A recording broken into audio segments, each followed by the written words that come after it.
एक बूढ़े भिखारी की कहानी। हर दिन एक भिखारी दरवाजे के पास आकर भीख मांगता था और घर का मालिक हमेशा घर के बाहर आते ही उसे देखकर फिर जाया करता। कई बार उसके लिए गालियां भी बकता। वह कहता, तू जिंदा ही क्यों है? पूरी जिंदगी ऐसे ही भीख मांगेगा क्या? धरती का बोझ क्यों बना बैठा है? और कभी कभी उस भिखारी को गुस्से में वह धक्का भी मार दिया करता। इतना कुछ हो जाने के बावजूद भिखारी के मुंह से सिर्फ यही निकलता कि भगवान भगवान तुम्हारे पापों को माफ़ करे। एक बार सेठ को धंधे में बड़ा नुकसान होने की खबर मिली। सेठ बहुत परेशान था कि तभी उसके दरवाजे पर वही भिखारी आया। गुस्से में अपना आपा खोते हुए सेठ ने उस भिखारी को पत्थर से मारा। पत्थर लगने के कारण भिखारी का सर फूट गया और उसके सर से खून बहने लगा। फिर भी दर्द से कराहते हुए भिखारी ने इतना ही कहा, भगवान तुम्हारे पापों को माफ़ करे। भिखारी वहाँ से चल गया। सेठ सोच में पड़ गए। भिखारी को पत्थर मारा, फिर भी उसने सिर्फ प्रार्थना ही की। सेठ का गुस्सा शांत हुआ। सेठ का मन शांत हुआ। भिखारी का रहस्य जानने के लिए सेठ ने भिखारी का पीछा करना शुरू कर दिया। भिखारी जहाँ जहाँ जाता सेठ उसके पीछे जाता। सेठ ने देखा कि कोई उसको खाना देता, कोई उसको मारता, कोई अपमानित करता, गाली देता। लोग भिखारी के साथ चाहे जैसा भी व्यवहार करते, लेकिन भिखारी सबके लिए एक ही प्रार्थना करता, भगवान तुम्हारे पाप माफ़ करे। अब रात होने को आई थी। भिखारी अपने घर जाने के लिए लौटा। वह अपने घर पहुंच गया, लेकिन सेठ अब भी उसका पीछा कर ही रहा था। एक पुरानी टूटी हुई खटिया पर एक बूढ़ी औरत लेटी हुई थी।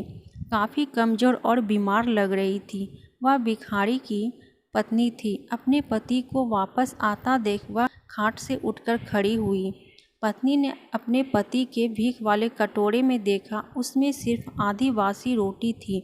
उसे देखकर वह बोली, आज बस इतना ही मिला, और हाँ, आपके सर से खून निकल रहा है। ये चोट कैसी लगी? बूढ़ा भिखारी बोला, आज बस इतना ही मिला। किसी ने कुछ दिया ही नहीं, सब ने गालियाँ दी और एक नए पत्थर भी फेंकना, इसीलिए मेरा सर फट गया है। एक गहरी ठंडी सांस लेकर बूढ़ा भिखारी फिर से बोला, यह मेरे ही पापों का फल है। तुम्हें याद है, कुछ सालों पहले हम कितने अमीर थे? क्या कुछ नहीं था हमारे पास? हमारे पास हर चीज़ ज़रूरत से ज़्यादा थी, लेकिन हमने कभी दान ही नहीं किया। और उससे भी बुरा हमने उस अंधे भिखारी के साथ किया जो हमारे द्वार पर भीख मांगने आया करता था। बूढ़ी पत्नी की आंखों में आंसू आ गए। वह बोली, हाँ, हम उस बेचारे अंधे के साथ बहुत बुरा करते थे। उसका अपमान करते थे, उसे खाने के लिए रोटी की जगह कागज़ दिया करते थे, उसका मजाक उड़ाया करते थे और कभी कभी मारा भी करते थे। मैंने कभी उसको रास्ता नहीं दिखाया। एक बार मैंने उसके मुंह पर मिट्टी भी फेंकी थी और वह हमेशा दुखी होकर यही कहता था कि भगवान तुम्हें तुम्हारे किए की सज़ा देगा, भगवान तुम्हारे पापों की सज़ा ज़रूर देगा। उसका श्राप सच हुआ और हम इस दुखी भरी जिंदगी में आ गए। भिखारी बोला, हाँ, उसका श्राप सच हुआ, इसीलिए मैं किसी को बद्दुआ नहीं देता। चाहे कोई मेरे साथ कैसा भी बर्ताव करे, मैं हमेशा उसके लिए प्रार्थना ही करता हूँ। मैं नहीं चाहता कि कोई भी हमारे जैसे ज़िंदगी का अनुभव करे, किसी को भी हमारे जैसे दुखों का सामना करना पड़े। वह नहीं जानते कि वह कितना बड़ा पाप कर रहे हैं, इसीलिए अनजाने में हुए पापों की ऐसी सज़ा किसी को भी ना मिले। मैं नहीं चाहता। सेठ वहीं पर छुपकर यह सारी बातें सुन रहा था। अब उसे सब कुछ समझ में आ गया था। भिखारी और उसकी पत्नी ने वह आधी रोटी मिल बांटकर खाए और भगवान को धन्यवाद बोलकर सो गए। अगले दिन बड़ा भिखारी फिर से भीख मांगने गया। के पास जाते ही सेठ ने पहले उसे गरम रोटी या उसके लिए निकाल कर रखी थी। उसे देखते हुए सेठ विनम्रता से बोला, माफ़ कर दीजिए बाबा, मुझसे बहुत बड़ी गलती हो गई। बूढ़ा भिखारी बोला, भगवान तेरा भला करे। इतना कहकर वह आगे निकल गया।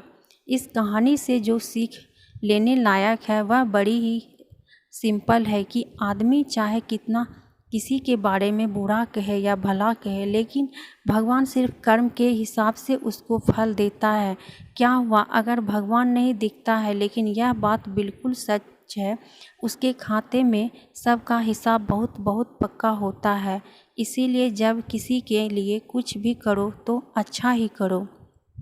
तो कैसी लगी दोस्तों आप सबको ये कहानी? अगर अच्छी लगी तो वीडियो को लाइक, शेयर, कमेंट और सब्सक्राइब कीजिएगा, और ऐसे ही कहानी सुनने के लिए बेल आइकन को प्रेस कर दीजिएगा, ताकि जैसे ही हम कहानी डालें आप तक पहुंच पाएँ। तो फिर मिलती हूँ एक ऐसे ही मज़ेदार कहानी के साथ। तब तक के लिए बाय बाय। Thank you.